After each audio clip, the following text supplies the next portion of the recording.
saw Wanda. Repeating your misdirection from the previous episode, hoping it will stick.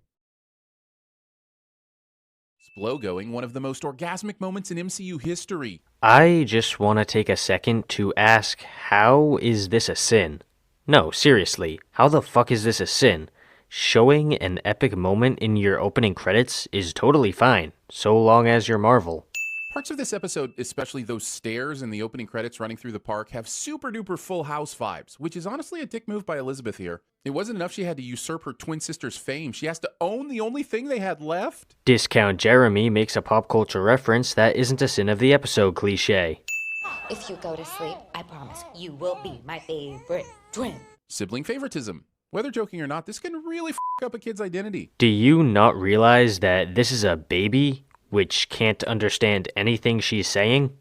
Also, Horny Viz continues to be horny. And look, we're totally sex positive around here, but I'm also 100% sex positive. You should probably put the infants down first. This sin only exists so that the TV Sins writers could yet again bring up Vision's apparent horniness, and that's definitely a sin.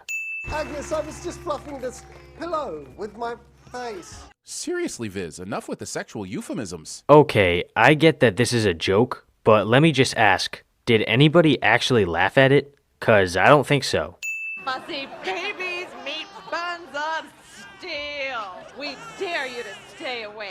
For the life of me, I can't think of a way her buns of steel will play into quieting these babies that isn't making me extremely uncomfortable. And this is an example of Discount Jeremy manipulating the scene, because literally seconds after this, we see exactly what she meant. So stop with your bullshit, buddy.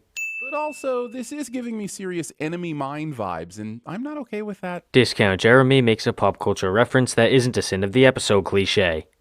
Oh sure, Tommy's name has nothing, but Billy's name gets the exclamation point? This is clearly more favoritism and ultimately just creates poor family ties. Holy shit, you're either trying to be funny and failing, or you're just stupid. Either way, the reason Billy's name has the exclamation is because it's at the end of the sentence. You know, something you learn right about in kindergarten. This random tiger on the table, combined with Agnes bragging, There's no taming this tiger. is 2 Bengal references in less than 10 minutes, and this is exactly the kind of show that makes me spend 20 minutes thinking about what it means. And that's 20 minutes I could have been mining Bitcoin, damn it. A whole bunch of bullshit. There's a briefing in 10. Pants are encouraged. But not mandatory? What sort of operation is this? Discount Jeremy misses the point of a joke cliche. Just imagine being this guy in the background. Your only job as an extra is to stare at the back of Deputy Derpy's head and look like you're desperately trying to hold in a fart. Let me get this straight. The channel that constantly complains when kids' movies make fart jokes just made a fart joke? That doesn't seem hypocritical at all.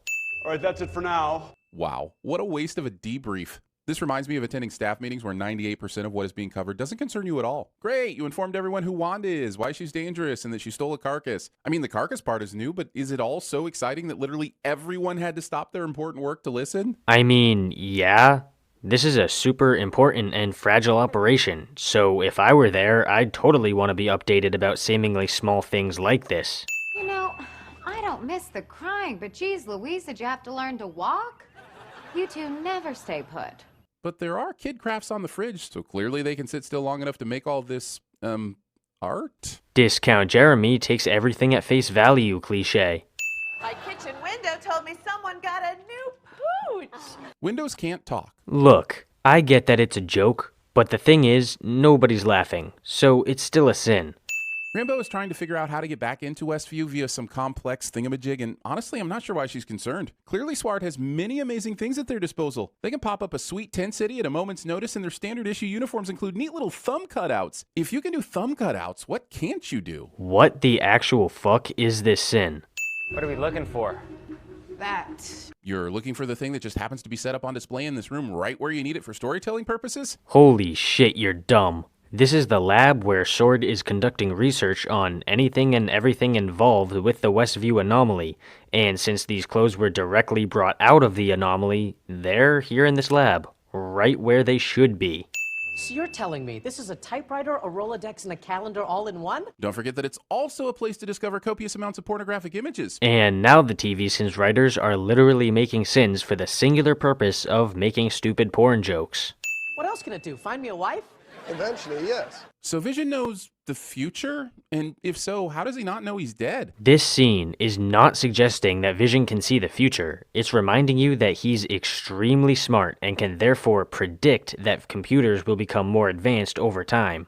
So this guy is briefly outside the Puppet Master's control. And my question is, does that mean he can see he's talking to a walking android corpse? No, because Vision is in human form right now. I mean, literally all you had to do was look at the screen and you would have had your answer. Disregard. Take the shot. Take the shot with the missile that you have attached to a drone built in the 80s? Was the missile from the 80s too? And if so, what sort of magical mumbo-jumbo had to happen for Swart to find a drone from the 80s just lying around in a nearby New Jersey warehouse? They didn't find a drone from the 80s, they built their own. I feel like that should be very obvious. Don't age yourselves up. Why would this be a response from the kids? What would growing up do to fix the dead dog? It would make them more emotionally mature, so they would be able to handle Sparky's death better.